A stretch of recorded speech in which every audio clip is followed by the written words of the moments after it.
opposition, IIU B. In closing government, Tokyo A.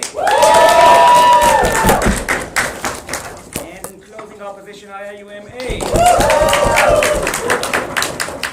My name is Yoni. I'd love for my panel to introduce themselves. Precore.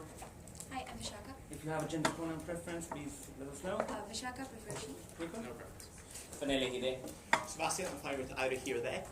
My name's Julio, here, there. Johanna she. Excellent.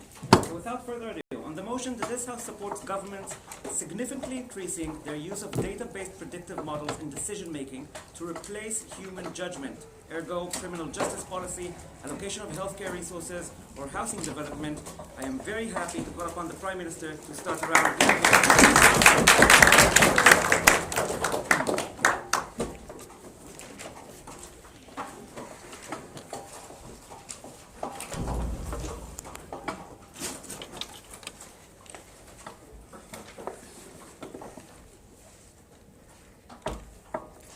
We believe that giving significant fiat to machine learning and AI in deciding on some policies significantly reduces structural discrimination and biases that are at play in determining policy right now, and it also enables to actually install continuous policy as to avoid the dangers of political flip-flopping in policy decision procedures that now massively harm the longevity of projects that would help everybody involved. We believe that what we exactly defend is relatively obvious. We're improving policies whose vague goals are relatively uncontentious. So we believe that, for example, housing development and healthcare is pretty much just about maximizing the efficiency of resources, right? Everybody kind of agrees that healthcare should probably serve the sick the most, like we should just heal the most sick people. That's relatively obvious, right? Same thing for housing development. We should probably generate the most living space for the least amount of money that is the most fair distributed.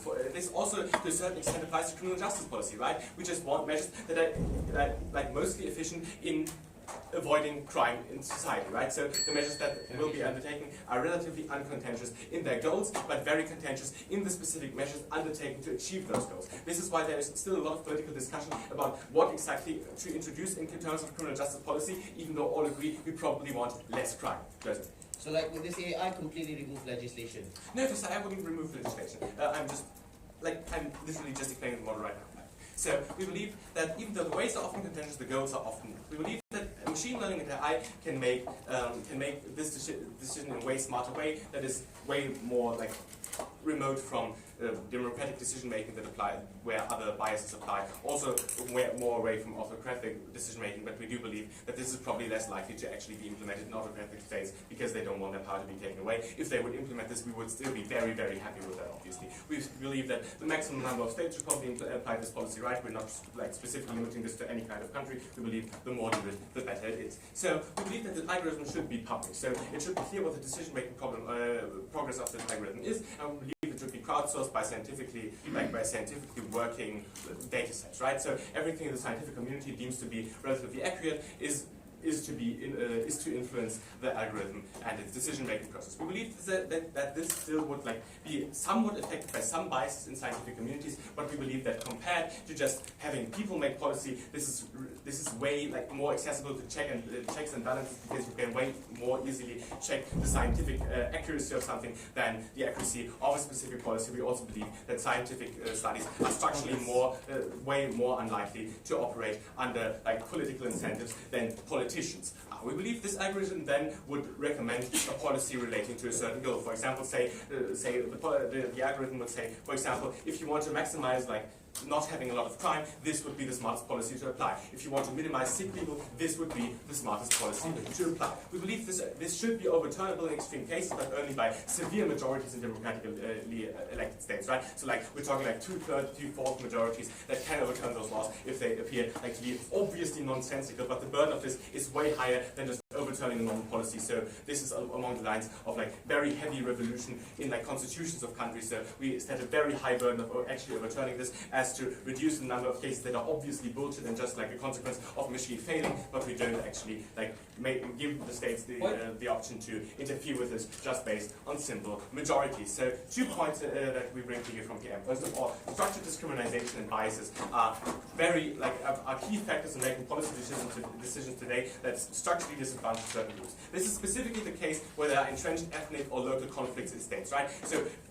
like if we're talking, for example, about post-colonial states, where there are often big ethnic divides based on what side of the ethnic divide the colonizers were on, like in the time where the country was colonized. This also similarly applies to all other countries that have survived civil war, that have civil war-like structures. But this also, to a certain degree, just applies to countries that have strong biases in terms of religion, in terms of race. For example, states with strong Christian majority that look skeptically upon Muslim people, like for example, structuralized racism in the USA. Like in all of those points where there are entrenched conflicts, this is specifically applicable because this massively influences policies. This is also obviously the case with richer groups or stronger groups that have significantly more political capital and lobbying power, thus influencing the political decision making as well. So all of those groups are massively helped by this because we believe that the algorithm will probably not prioritize certain groups that have been entrenched, like prioritized in decision making so far. We believe that, for example, like mandatory minimum sentences for crack usage in the United States are a good example of this, or housing projects for black poor people in the United States not happening as often as they should, but also like healthcare concentration in developing countries where hospitals are only built in those neighborhoods that are structurally very rich and very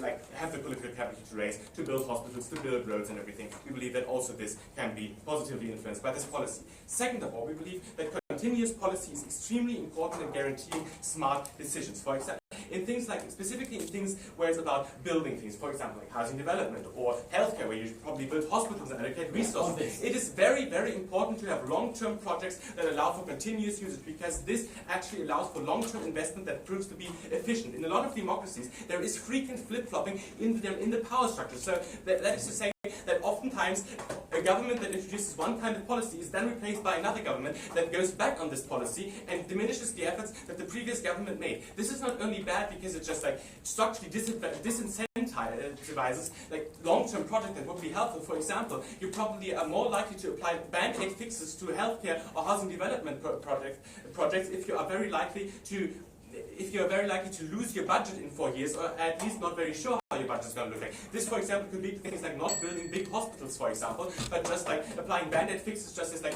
setting up like improvised healthcare solutions. Similarly, this applies in things like housing development, where you just go for compromises that are not as good of a long-term investment, because people are just not sure if their budget is still going to be there in 4 years, so they don't invest into long-term measures, even though they would oftentimes be more efficient. Machines are way less likely to make this mistake, right? Because a machine A would know this and would know to prioritize continuous policy, even though political incentives destroy this in the status quo, but it also is way less likely to change their opinion based on like political happenings or just other side effects. So this algorithm is more likely to not change its opinion in the first place, thus reducing the risk of this. This also applies to cases where policies are just getting cancelled before they're coming to fruition. Many long-term projects that would be smart for everybody in the population are cancelled because before they can actually affect lots of grants in the population, because they have cost a lot of money, and then the political opponents of this policy get to work before the long-term impacts of this policy are actually realized. There is no strong mechanism against this in current democracies, but there will be if we let machine learning and AI do this, because they will be way more likely to apply this policy in a continuous way. We have way smarter policies, we have way less biases, and that's why I'm very happy with those.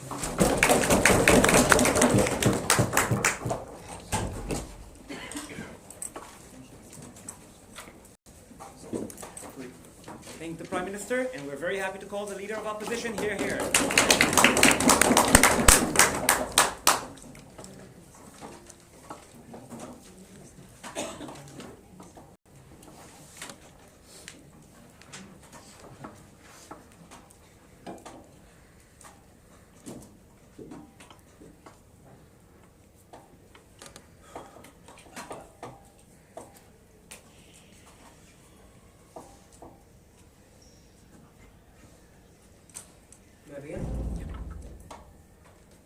OG is already in a very disadvantageous position in this debate, because insofar as they have not yet shown you the mechanistic ways in which this AI works and implements a lot of the decisions, none of their positive impacts can materialize in this debate. I'll tell you one thing. Firstly, I'll tell you mechanistically how this AI is likely to work, And then two arguments in the speech, namely, firstly, I'll prove to you why the system is likely to disproportionately affect minorities that they were trying to help, and secondly, comparatively, why is it that we should keep humans in charge of crucial decision makings within these policies. Firstly, an important caveat. I think that allowing AI for assistive purposes is fine, but I don't think that allowing AI to be the sole decision maker in many of these different situations is alright, for a few reasons. Firstly, this is the way in which this AI works mechanistically. When you have predictive policy making, you literally have an AI, for example, the criminal justice system, when you have an AI judge, you are likely to use past trends or current trends to make decisions in the future, meaning to say that you take into consideration the ways in which certain groups have been making crime, like in the past couple of years, to try and predict whether or not a certain individual should be awarded a certain amount of time within prisons. Secondly, note that machine learning learns from previous cycles, which is why you will take in previous data into making future considerations. Secondly, AI is built on the premise of maximizing efficiency, meaning to say that a lot of these decisions are decisions that are going to be made to maximize the overall level of utility, meaning to say that your healthcare system is going to take into consideration whether or not it's worth providing healthcare for this individual, given that he might be likely to abuse drugs within the future time. These are the kinds of things that are likely to be taken into consideration by your AI. Two arguments then, why the system is likely to disproportionately affect minorities. They told you that this beats structural problems. Here's why it doesn't. When you're relying on previous trends, when you're relying on current trends to make decisions, why is this completely wrong? It's wrong because it forgets the fact that certain groups have been put into certain positions where they are likely to disproportionately commit more crime based off of historical injustices that this AI will not take into consideration. For example, the fact that many African Americans are disproportionately committing more crimes because they have historically been subjected to the worst amounts of injustices present. For example, you have the Jim Crook's law that subjugated individuals to various different districts where they were systematically denied government benefits. Secondly, you have slavery. One of the biggest factors as to why they are so socioeconomically unequal today. Secondly, also talking about Latino communities that have been subjected to horrible policies within the United States. The fact that a lot of them have taken really, really horrible ways to try and migrate into this community, and the government has done nothing to help these communities ever. This is why certain communities this is why that the trends currently show that certain communities are more likely or more prone to commit specific types of crime. What will this AI then do in decision making? Firstly, when you take into consideration these trends, that is the kind of judgment that you are likely to award this individual. So meaning to say, if the person standing before you in trial is an African American, the AI judge is likely to take into consideration the fact that members of this person's community have been disproportionately committing more crime. Meaning to say that if you want to maximize utility as an AI, you have to put this person in longer times of in longer periods in jail, right? Because you want to lower the overall crime being committed within that district. That is literally a horrible thing that this AI is going to be doing. Secondly, when you're talking about healthcare policies, they said that this is best for sick people. I disagree. A lot of AI is built on the premise of maximizing utility. Here's why minorities will be affected. Minorities will be affected given the fact that a lot of the times, these are the individuals that are likely to fall into lots of things like, for example, drug abuse and lots of rates of alcoholism. Meaning to say that it's not that these communities inherently like these things, it's just that they're in horrible positions where these are the things that they have resorted to garner some form of meaning, or at least some form of I don't know, it's just something, right? They want some utility from these things. Meaning to say that if an AI can see that members of this person's community are disproportionately likely to have higher rates of recidivism when it comes to drugs. I don't know if recidivism is the right word here, but higher rates of for example, dropping out of rehab and taking up these drugs again. It is likely to not grant these individuals that form of healthcare benefits because the overall utility remains relatively low because this person has been coming from communities like that. Same thing goes with housing. The people who need housing the most are homeless individuals. We have seen the exact same problem exist with many of these various different communities, meaning to say that who are your housing policies likely to benefit? They are likely to benefit individuals who can show some form of a sustainable measure. At least trends have shown individuals showing some form of sustainability when it comes to housing, meaning to say individuals with fine credit scores, individuals that are likely to live within that house and not move in anywhere else, meaning to say that these are literally individuals from the majority. That is how you systemically disinclude those individuals from opting into this. Lastly, note that minorities are just not likely to trust this system. First of all, the fact that in many cases minorities need a human touch to express a lot of their concerns. A lot of the times, if this AI is going to use past predictive things to try and predict the future, a lot of the times they just won't report a lot of the injustices that they are going through. The fact of the matter remains is that a lot of them are simply scared that the form of justice that they're going to get is just not adequate, meaning to say that a lot of cases are going to go extremely unreported. Secondly, they're in a position of fear. They don't trust the system, given that they know the system is likely to disproportionately affect members of their community. Sure, this might not be something that will happen immediately once the policy is implemented, but the fact of the matter remains that on a year-to-year basis, eventually when they see the trend of high incarceration of African American communities is still there, or if anything increases, they're not likely to trust this system. Closing. That lack of trust in the system is the status quo where white judges judge black people on the basis of their race. Exactly. Nicely moving on to my second issue. Comparatively, why is it that humans are better? Look, here's the important nuance to this. Humans can be racist, and they have been for a very long time, and we're totally open to believing that. But here's an important piece of consideration. Empathy. This is something that this AI just won't have. Note that empathy and emotions are an inherently irrational thing. There is no AI that can adopt this to try and take several things into consideration. The fact of the matter remains is that things are getting better through human touch. The fact is that even a racist judge can at least see the visceral reality of their decision making. The fact of the matter remains is that a lot of the times you will take into consideration facts that some communities are likely to abuse drugs afterwards, but you need to give them things like temporary relief. These are things that AI just won't take into consideration because the overall level of utility is low.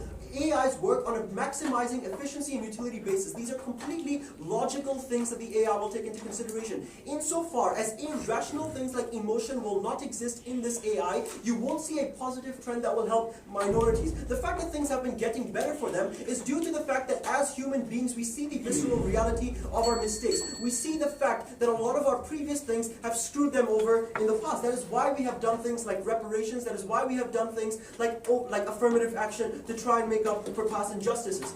Ultimately speaking, humans can be racist, but the kinds of AI that you're likely to bring into this prison justice system or whatever will be no better. For all those reasons, I am supremely proud to oppose.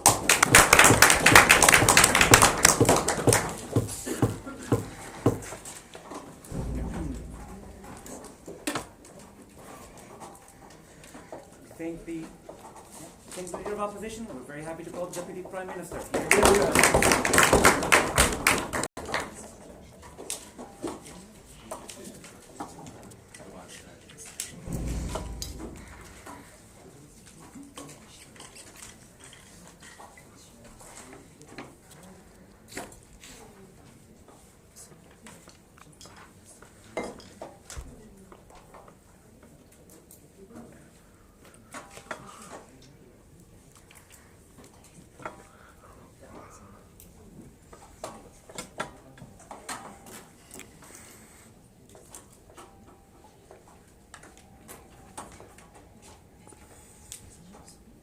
On OG today, we stand for the ability of data and of big data sets to look at solvency trends worldwide, and also looking at ways in which different countries and different policies have succeeded in making life for minorities better and in getting rid of the systems of oppression that have kept them back.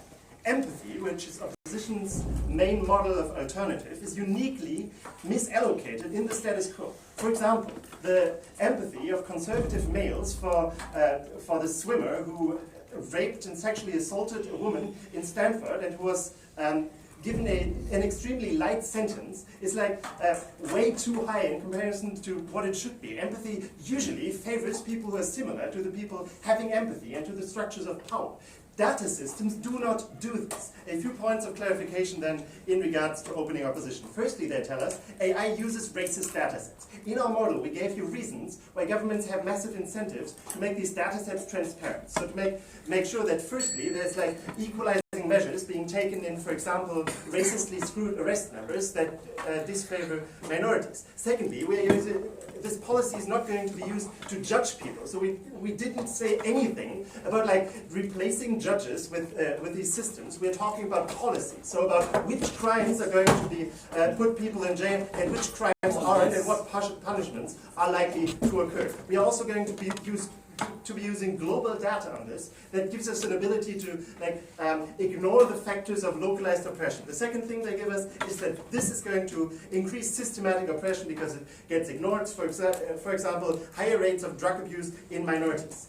first response to this is that the public discourse in the status quo in most countries is much worse than data is. They're likely to vilify people who abuse drugs and make it look like it's their own fault because politicians have a massive incentive to have a public enemy and make it look like this is their people's fault. We have the ability to uniquely look at different policies that have reduced the rates of drug abuse in these communities, which makes it more likely that we can pass, for example, good rehab policies that can solve these problems. Okay, uniquely what we get in PM speech is biases in policy, for example, racist zoning laws, or a war on drugs that is focused on offenses committed by minorities, for example, mandatory minimum sentences for crack abuse. These biases mean that the weakest members are harmed, the members of populations that have the least way of recourse and the least political capital. In post-colonial states, this is also very likely to be ethnic minorities, also in states like the US. The weakest members of societies get harmed. Comparatively, we lower these biases by firstly getting rid of human-imbued biases and secondly by opening sources. I will take closing in like 2 minutes. Okay. Secondly, we give you continuity of policy. Again, this reduces the massive waste of resources that results from things like the rollback of Obamacare and increases investment stability. Specifically care about this, please, because the poorest have the least alternative if a healthcare system fails, or if there's harmful housing policies being passed because housing gets too expensive for them to afford. They have to move out of the regions that they called home. They're uprooted from their communities. This is terrible.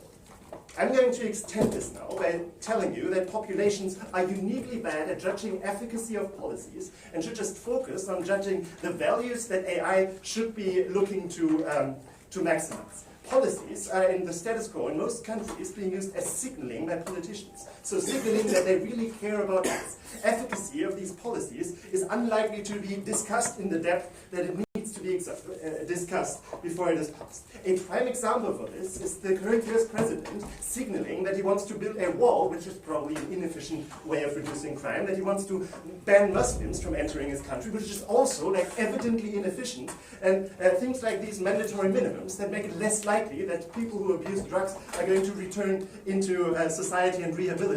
This is incredibly bad. This leads to things like tough on crime policies that don't actually reduce crime, like a proliferation of the death penalty, and inefficient regulations like certain rent controls in cities that actually may decrease incentives for investors to build new flats and thus make the housing market much more harmful for specifically the poorest.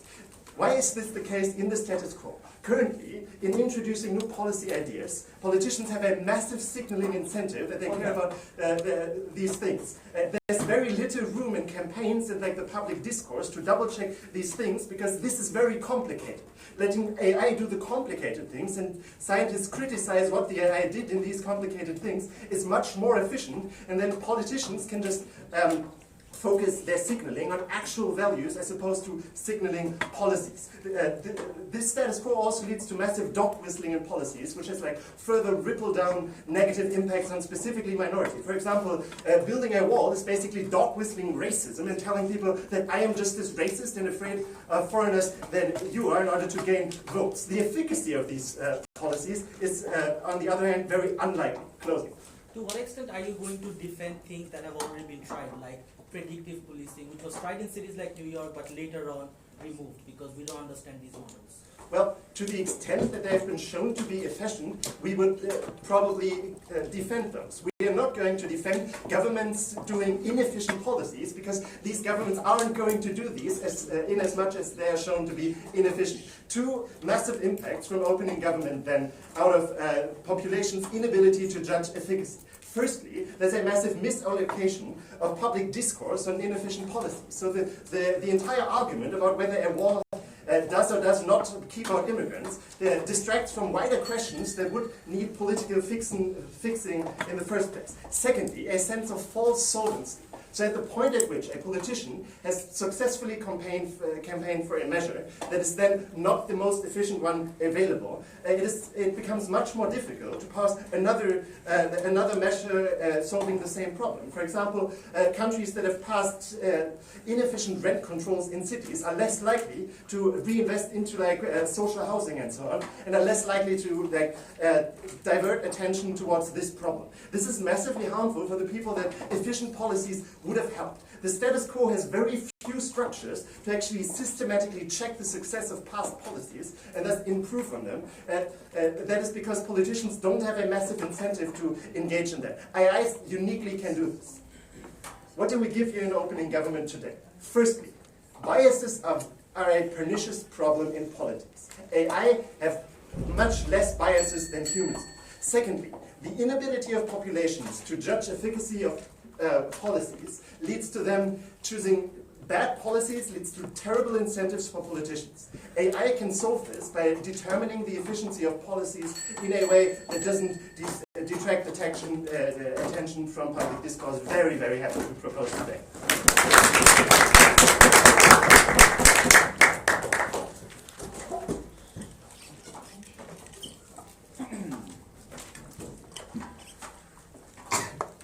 Thank the Deputy Prime Minister. We're very happy to call upon the Deputy Leader of Opposition. Yeah.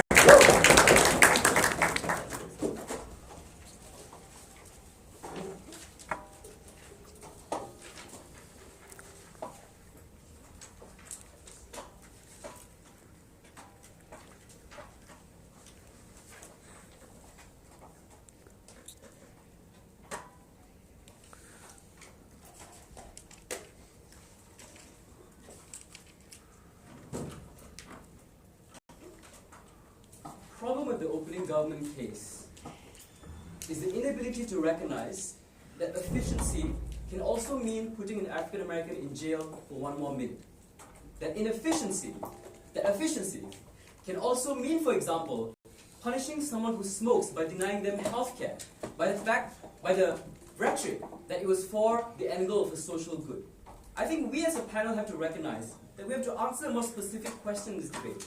Is that should we view individuals as utility, or rather should we recognize that people are often products of their circumstances and deserve a fair judgment? I'm going to do 2 things in my speech broadly. Firstly, I'm going to clear up a lot of the efficiency issues in this debate, explain what the comparative is, where we can still often get a lot of efficient outcomes that they want. Secondly, just the broad clash about how humans act as better arbiters to make that decision versus predictive models. Thirdly, I'm going to analyze that question, should we in fact judge political decision making on efficiency? Firstly, on efficiency. Why does inefficiency happen often currently? We said it happens because of a backlog of cases of the human inability to calculate how the end outcomes are likely to end up being. Firstly, recognize that this does not engage with the characterization and alternative leader of opposition gives you, that AI can operate as an assistive function. It means it can calculate to a certain degree how efficient a project will be. It can calculate to a certain degree how a certain decision would likely end up being. It is unclear why then you need to replace human decision making in this context. But secondly, I want to note as well, this debate happens in a very specific world. It is a world where the government has sufficient political will and the funds to employ artificial intelligence in political decision making. Given that, I think this allows some space for opening opposition to claim a few things. This means, for example, we are fine with more judicial reviews to engage with the Stanford rape case. We are fine, for example, disbarring him from judicial services. I think the fact that the government currently is employing mechanisms to revamp the judicial system means there's a political will you can utilize to deal with a lot of the concerns they have about human bigotry. Next, why humans act as better arbiters to make that decision. The problem OG posits is that human error is discriminatory and biased in terms of like the Christian world and lobbying, etc., etc. Firstly, just a mitigation. I just think it's untrue that humans are as biased as people say, as they are positing currently. And there are 2 structural reasons for this. Firstly, often the individuals in positions of power already have high education, which is aligned with more liberal progressive norms, such as a commitment to justice and fairness. So it's so sure there's one Stanford rape case, but this ignores the vast swaths of fair cases engaged by humans. Second, this also ignores the existence of accountability to structures to keep those people intact, i.e. long election cycles to make sure that Trump is voted out. By the way, I think he's going to be voted out next year or so. And also the fact that often politicians care about their public image when it comes to these things. Judges have a fear of their legacy being punished. All these reasons mean that people are just simply not as bigoted and biased as they exaggerated in their side of the house. Next thing they say is that but transparency means that they can simply not include racist policies. as I alluded to, this ignores the fact that efficient can also often mean racist. We'd rather a human be able to empathize by being the arbiter of that decision to decide where the balance is between that efficiency and recognizing that people deserve a second chance. But let's assume that both sides of the house then engages in some bias and some bigotry. What's the difference? Firstly, engaging with closing government's POI about how humans are often bigoted as well. Firstly, if the AI uses the same data sets, it also recognizes that more white people are less likely to commit crimes in the future because they're more privileged, right? So that means that perceptually, the outcomes still end up being discriminatory with blacks. And that means that they also feel as if it is skewed against them. So under their side of the house, because it's alienating, you don't have the chance of a human touch, you are less likely to cooperate. That's nuanced closing government missed. But secondly, this also ignores the possibility of the future, the fact that we can remedy and redress a wrong. Here's the nuance of what machine learning is. It uses a subset of data, learns from that data, and ends up making more efficient outcomes, i.e. more racist outcomes. It ends up making more disproportionate sentencing for blacks, for example, insofar as that leads to lesser crime in those particular areas. And the problem with that is that there's far less accountability for those for AI in those circumstances. On the outside of the house, you get empathy. Even for a white judge, he's able to appeal with the resonance and the rhetoric of a black kid needing your fair judgment. Third thing is ignores. Third thing is that there's greater opt-in and cooperation for a political decision. Because you have to recognize that the criminal justice system requires buy-in. Under the status quo, when you are given a judgment in legislation, you recognize that this is a judgment that is incurred as a result of society determining that you are in the wrong. Under the other side of the house, it is an alienating figure. It is an Orwellian world where you are told of what wrong you are by virtue of a machine in a box. Inherently, that is alienating. You are less likely to report sexual harassment cases because you yourself don't believe you get a fair trial by virtue of the fact you can't bridge the emotional gap between a human and yourself. Inherently uncomparative. Next thing they say is that efficiency of politics is unlikely because open government removes political dog whistling and discourse, i.e. Trump's wall. This ignores the fact that there is discourse about these things because crucially, under the other side of the house, they remove responsibility for politicians to make and enact those decisions. Crucially, if you buy a characterization that AI is more likely than not going to engage in the same messed up decisions, at least on the outside of the house, politicians have the responsibility, i.e. charged with the responsibility of ensuring a social good, i.e. the discourse is significantly better because they have to engage in the rhetoric as well. Compared to the discourse at least exists, politicians get to claim they have no responsibility on the other side of the house. Sure. Which one? Closing, yeah. So what makes you believe that people who code these AIs are only encrypting efficiency as a criteria in exclusion to fairness or other things? Because efficiency is often fairness. Perhaps I can ask the POI later when you give me an extension, then we can engage in a long, nice talk about that. Next, should we in fact judge political decision making on efficiency? We have to recognize the effect of the birth lottery. The fact is, I do not choose to join the gang. I do not choose to need to smoke to escape the abuse from my parents. And the problem utility is that it treats individuals as expendable tools in pursuit of a greater social end. It forgets the fact that individuals often did not choose their circumstances, and inherently, these people can't be traded off. The comparative is allowing space for you to recognize that they did not, in fact, make the decision by themselves. That they themselves claim a certain slice of the pie of political decision making. Why is that preferable? First, it is inherently unjust on a principle level to blame someone for circumstances they do not control. But secondly, all government procedures also require buy-in. Insofar as proof to you that they did not get the buy-in, they also means political decision making as a whole should not be judged on blunt efficiency, but rather on perceptual empathy and the fact that a social human good is also making the decision for you. They have to justify why it's okay to remove healthcare for someone who didn't make the decision, why it's okay to keep an African American 1 minute longer in jail. Very proud.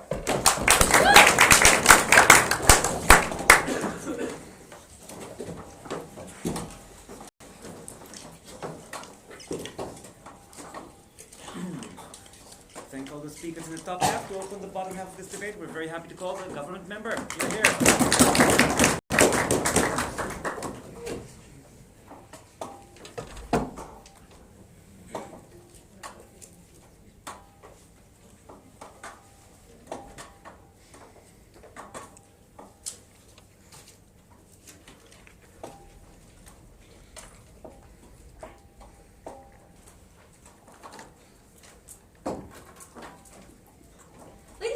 I think opening opposition opposition was firstly very disingenuous in their characterization of how AI is made in the status quo and the kind of mechanisms and algorithms that exist. But secondly, they were extremely uncomparative as to how human beings in the status quo actually create these policies, implement these policies in a far more racist, far more minority biased way than they do in the status quo. Also, they didn't really engage about how AI are more accountable than human beings, and when they make the systems, it's easier to check for these biases as well as it's easier to fix them for the reasons that we're going to talk about now. I'm going to talk about three things in my speech. Firstly, how are these AI made and what do they actually incorporate? Secondly, why this means that they're better than human beings in controlling for the kind of bias and racial, real things that they talked about. And thirdly, why this increases accountability, also because of the mechanisms that I'm going to talk about. Before that, one quick check with opening opposition, right? Because they said that they're going to include data-based algorithms in their decision making, which means that they're going to have human beings check what data algorithms have already produced. That concedes that it's good to use data for most of these decisions, which means that they agree to a large extent with the kind of analysis that we bring. But secondly, if they're going to fix it, why are the biases that human beings bring to the kind of decisions that AI make actually better for making fair decisions, right? Because we're going to talk to you about later how human beings are weird and are biased, and the kinds of additional decisions that they're going to make are totally not really going to be helpful in this regard. Sorry, not yet. So firstly, let's talk about how AI are actually created. Because opening opposition hints their entire case on how AI only accounts for efficiency. But we think AI are actually able to code other things, right? They are able to code for things, for example, like discrimination. Or for example, if they're going to judge maybe a criminal justice case, they're probably able to judge previous cases and see how judges accounted for things like this person being in poverty for a while and how they made it a mitigating factor. They are able to include things, for example, in allocating houses, whether this person has had a house before, this is numerically able to be put in zeros and ones and coded into the algorithm. We think that they are able to take account of these efficiency measures. And we think they are also likely to do this. Why? Because of the very reasons of empathy and the kind of policy making that you guys want to talk about. We think it's likely that policymakers, if they are as bended as you want them to be, are likely to want to encode these things. But we think it's furthermore better because it's easier to check these algorithms as well. If you include in an algorithm so if you put input a black person into an algorithm and it produces a higher sentence than a white person, then it's likely that that algorithm is biased, and it's easier for an AI engineer or mechanic to check that it is biased and to fix it on that basis. We think that that is why it is also very easy to check for these kinds of biases under their side of the house. We're going to talk about why human beings are worse later. But before that, close it. Okay, so you need to concede that efficient AI on few iterations becomes purely data-driven. That's the motion. Often you will not understand why the decision is crunched out. So what happens in those scenarios? So we think that even in those scenarios, it's still better than human beings. We're going to talk exactly about why right now. So firstly, why are human beings that good, right? We think that opening opposition's premise was that empathy is amazing. But we have a couple of contentions as to why the kind of biases that exist in human beings are often worse than the kind of uncalled for things that AI actually produce. We think firstly, empathy only works when you do feel a proximity towards that person and when you want to feel empathy towards that person. Which is why it's very, very unlikely, for example, for Alabama Judge Ross Moore to actually care about a 14-year-old girl who has been raped, because that is not an experience that he has had, and therefore he is not someone who actually can empathize with that. Which means that the kind of empathy that they hinge their case on does probably not exist in a lot of the cases in which these biases already exist. We think that it is actually better for AI to do this because AI are going to be fair to everyone at least, right? Because at least when they say that more white people, more white people and black people commit crimes on the same basis, then AI are probably going to account for that, and it is less likely that AI are going to have those biases, and it's more likely that they are going to produce, at the end of the day, a fairer and more justifiable outcome. But we think secondly, when they talked about higher education and people being liberal as a result of this doesn't make sense, right? The most educated judges, the most biased people like Ted Cruz that we see on TV, on internet right now, all of them are very biased, all of them are very Harvard educated, highly educated. We don't think that this really, takes away from bias, right? Education doesn't really help in that regard. We don't think that that makes you actually a human being. Then let's talk furthermore about how this actually makes people feel, right? Because their problem was that if AI produced these kinds of outcomes, then people would feel very uncomfortable because they wouldn't know where this is coming from. But let's compare that with the status quo when you know, as a black individual coming into a courtroom, that every single juror is going to be white and every single juror is going to have experienced 50 or 30 or 40 years of racial bias against you and is going to be set against you in that regard, right? We think that in that case, it is easier for an individual to accept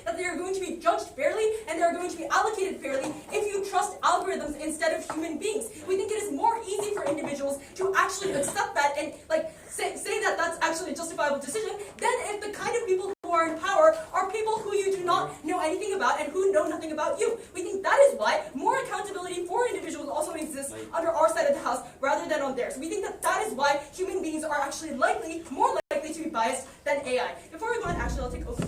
Okay, sure. Empathy's first step is relatability, which comes from the fact that we are both humans. Sure, we can both have mitigation.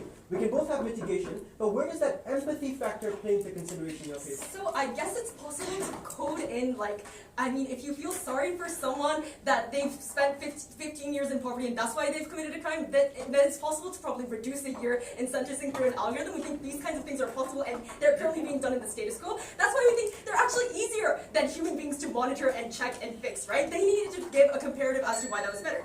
So secondly and lastly, let's talk about why it is actually easier to fix these things and therefore there's more accountability for these AI mechanisms than human beings. We think that when you have data and we think that when AI, it's easy to see the mechanism of decision making when you first put it in. It's also easy to check for the kinds of outcomes that certain cases bring. And it's also like there are very, very few different, like you have a unified standard as a result of having AI instead of human beings who tend to be maybe tired or lazy or don't tend to produce different outcomes as a result of the kind of feelings that they're going under. We think it is more easy to hold AI accountable. Why? Because even if like one Shitab says, these AI are going to produce outcomes based on like a completely unknowable system later, we think it's still possible to put in outcomes and certain outcomes come out and check if that AI is actually working. And we think even in the status quo, there are still systems, for example, when you have an incorrect judgment and like you want to say something against the government, that you're also still able to say something against them through like check measures that also exist, right? We think these kinds of things then also still apply for AI as well, which means that it's not going to be like completely in a black box at the end of the day. So what have we told you? We've told you firstly that these AI are made in ways that can account for the kind of problems that they had. Secondly, that human beings are worse and they needed to provide us a comparative. And thirdly, like they're also worse in terms of accountability. We're proud to close this down.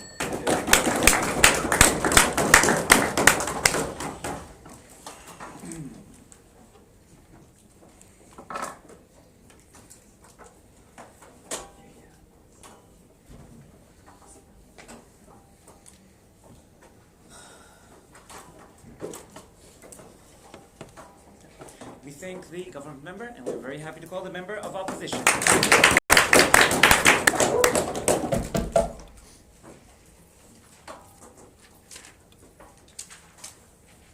You need three extensions from this side. A, why collective agency is the most important thing, and you unilaterally get rid of that. No scope. B, why moral codes are worse. You hear a lot of responses in this extension. Thirdly, how it exclusively empowers demagogues. A bit of a corollary from the second extension. Let's get straight to it.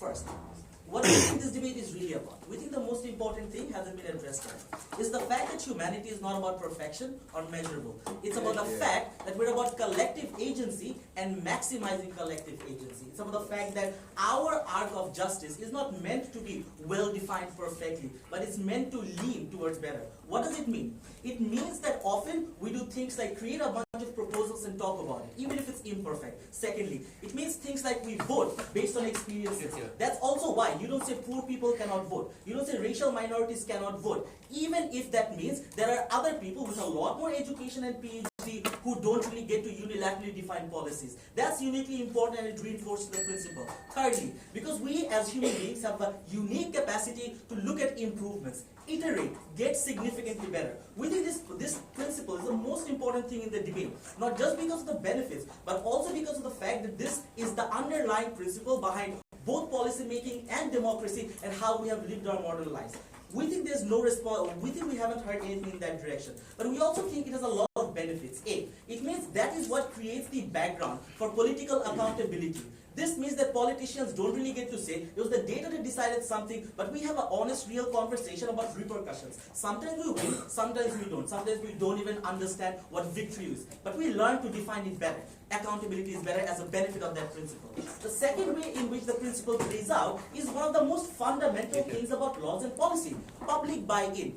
You need people to understand exactly what they're being told to do and why they have to do those things before they start doing those things. Why? Because there are two alternatives in absence of that. A, alternative that you see in countries like China, where simply the sheer fear of a policy not being followed blinds you, and you follow something not because you believe in it or you believe it's going to make your life better, but you believe not following it will put you in some jail. We think that's worse. That's the death of democracy. The second way in which this is a lot more real is exactly what we see in a lot of minority communities, where people know the laws, but people don't understand why they're just. People don't feel like they have been part of that process. This means there's a significant amount of rebellion, and simply because of that fact, laws are worse.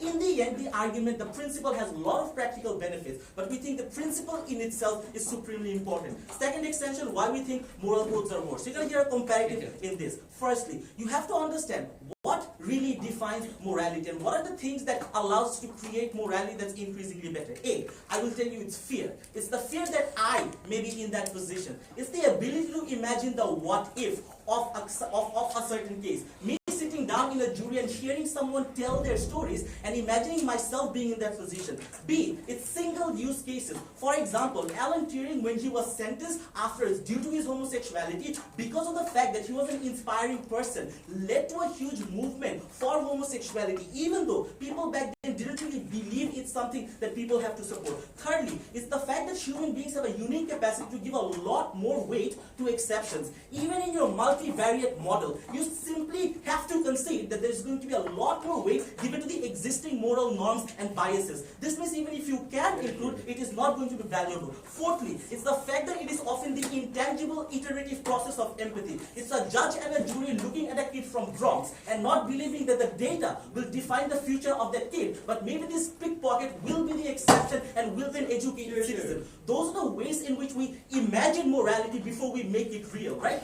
What's the comparative in their side? A, it's the fact that initial parameters that this model comes into fruition due to will always be finite. But more importantly, it's going to be some sort of consensus driven, right? It means your social justice warriors don't get to go like, we want our parameter to be part of the model, but it is more likely that the unilateral consensus of most people will be the parameters that go in. It means your best case simply doesn't happen. Secondly, it's because it's iterative and reinforced. What does it mean? It means that in the event, and I just told you why there are likely to be so many mistakes, in the event there's a mistake, the fact that the model works for the existing parameters and the existing definitions of success means it will be iterated again and again. It means those are the biases that will be structurally reinforced. The third way in which this is true is data itself is subjective. There's 100 ways to interpret it, and we often ourselves do not understand. Here's the use case. They say, let's build housing. Imagine, do we build housing for middle income people, or do we build housing for low income people? If you look at things like GDP, if you look at things like compliance to laws and regulations regarding crime, and all of those things, it is more likely that the data will tell you, build more housing for middle income people. But that's exception. That's exactly why our moral imagination allows us to disbelieve in that stereotype and build a lot more housing when we do build it for low-income people. It means the data simply doesn't have the moral imagination. Fourthly, right, it's simply because of the fact that they still haven't considered too that this data in 5, 10, 15 years will simply be something we do not understand. And in that case, it means the harm of your variables, certain variables having a lot more weight, will simply dilute even the existence of other variables. Before I move into the consequences of that opening. Politicians can still optimize, choose which values to optimize. But the biggest barrier to collective agency and morality is the fact that we do not know what will happen. Isn't it better to have a better information level on what will happen in order to make more moral? But that's the thing. Alexander Ocasio-Cortez and Bernie Sanders doesn't get to define what these variables are going to be. Even if they get to say this variable is there, they don't get to define it's going to be like 0.5 in weight, right? And that's why this is important. What does it mean? Imagine, judges, this same world in 1980s, where a data was defining who to maybe treat or who to send to jail. A data would tell you in 1980s that a person with HIV is likely to have a homosexual sexual orientation, which was illegal, and tell you to throw that person in jail. This is why moral imagination is important. Not because it's perfect, but because it's increasingly better in a process that we can understand. Secondly, imagine their case in the Jim Crow housing era, where you're determining what's the percentage to which you should discount the interest rates of black individuals. It would tell you, based on their education, income, collateral, and family ties, give them a high discount rate in order to access the rates. That's exactly what perpetuated the discrimination versus what Kennedy was able to do, i.e. simply to say, without offering any evidence that I just don't believe in it, get rid of that law. That's why moral imagination is important. And these are clear use cases where a model like this is exploited. Finally, we think this debate is also about the fact that when you do things like predictive policing, you create so more scared officers. people who are unlikely to interact with people, which is what led to an increase in crime in Bronx after predictive policing was introduced, or ages, prosecuting certain cases over another. World imagination is subjective. That's what makes it great. Thank you.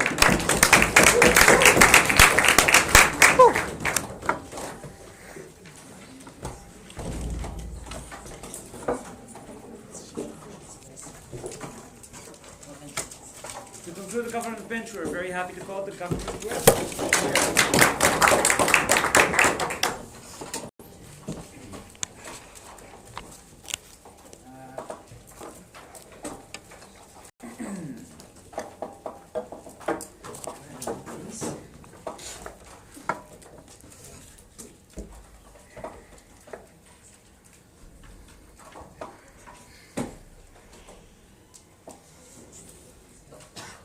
So many questions, sorry.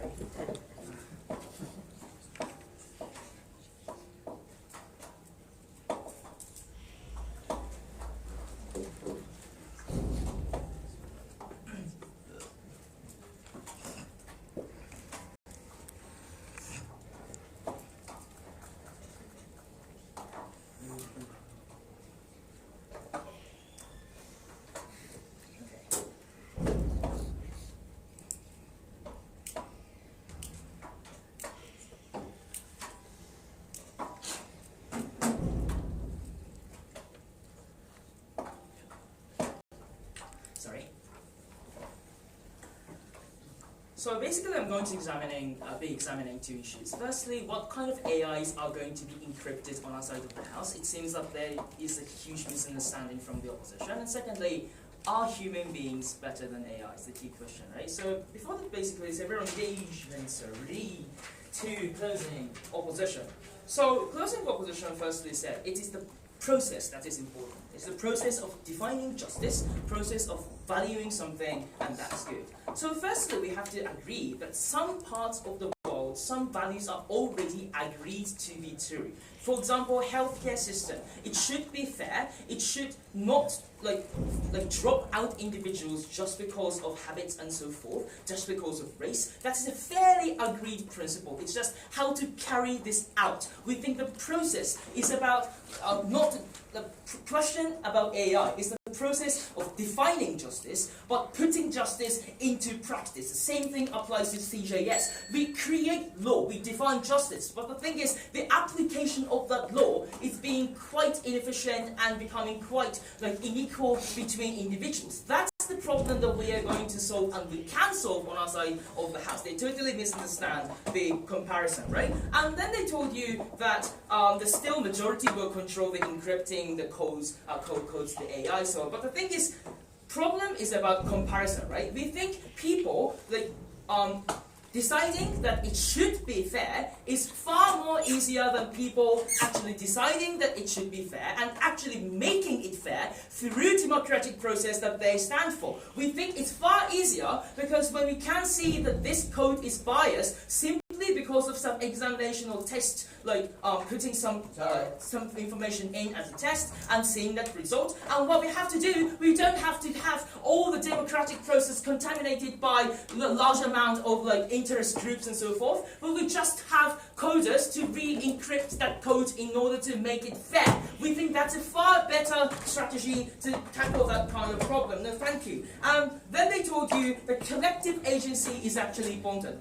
We still don't really understand what the collective agency actually looks like, but we think that when that collective agency defines justice in the way that is harsh for minority, we think that justice already is fallen down. We think that we don't see any kind of values in the extension or closing opposition. So firstly, let's kind of examine what kind of AIs are going to be created and encrypted on our side of the house. It's a largely, just blatant lie from the opening opposition that says AIs are just efficient and all the other factors are ignored. That's just a mistake. When, for example, Amazon's AI, when calculating who to hire, made large kind of inequality between men and women, there was massive criticism to that AI, and scientists and IT workers are now trying really hard to create neutral AIs that can also encrypt the criteria of fairness in that AI. We think that that is likely to be encrypted because we can still check what kind of AI they're going to make decisions on our side of the house too. We should follow that decision fine, but the thing is, the agency to create that decision is always under a criticism, just in the same way the Supreme Court judges are sometimes in questions and sometimes fired from Supreme Court, for instance, and also we do change decision-making agency of Parliament through democratic process. That is totally okay. But the thing is that the process is far easier on our side of the house. That's the kind of benefit that totally mistake. And it's really easy to check whether or not it is biased, right? You enter male and you enter female with all the other surrounding environment being the same, and if it's spits out some biased results, probably that AI and that coding is biased. We can always recognize that, and we have massive incentive to change that kind of structure. That's why we think the kind of AI that is created on our side of the house is not the one that is so much devastated as the opposition wanted to characterize. So secondly, let's talk about why human beings are far worse in terms of the accountability, in terms of the empathy, and so forth. But before that basic, opening. Right, Alice. You can't call it empathy because opening opposition proof is inherently irrational. But can you be a bit generous? There is a more than plausible world where not all the juries are white. In your best case scenario, do you not inherently alienate individuals, which reduces buy-in into governmental policy? Okay, if what opening opposition is protecting is irrational empathy, we don't think that should take place in human decision making also. But when they're talking about rational empathy, for example, of mitigating sentencing for poor people, for instance, people who are domestically abused, we can put that information into AI by, for example, just 0 or 1 information, right? It's really simple, and we are already seeing that kind of attempt by these coders, by these AI creators actually in place. We think that's totally possible to take empathy part into consideration on our side of the house. That's totally out of the point. So let's examine human beings. We think that Mayu specifically pointed out why human society is no better than AI decisions, right? So when it comes to accountability that they are concerned about, the process is bad because judges, even very, very much educated judges in the United States of America tend to be really racist. That's the reality. And the thing is that when we try to eradicate that bias from Supreme Court, we just don't eradicating that one single judge is not enough. We have to check every single judge whether or not they are biased or to what extent they are actually biased, and we should judge that. But when it comes to democratic decision under their side, it's contaminated by so many dirty interests. That's why politicians, even if they want to act in the way of fairness, they can't simply do so because they're trapped by many already existing establishments. But when it comes to AIs, it's far easier to change it because what we have to change is coders, what we have to change is the code encrypted and the criteria by which these AI operates. We do understand that AIs sometimes make mistakes, but the amount of mistake is no different from that of human being. But the thing is that we can change it far more efficiently, far more credibly when it comes to AIs. For all of these reasons, ladies and gentlemen, happy to stand on the proposition.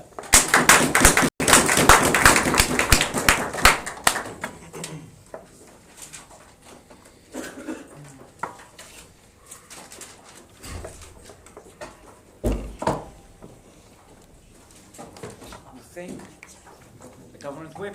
To conclude the round, we're very happy to call the opposition whip.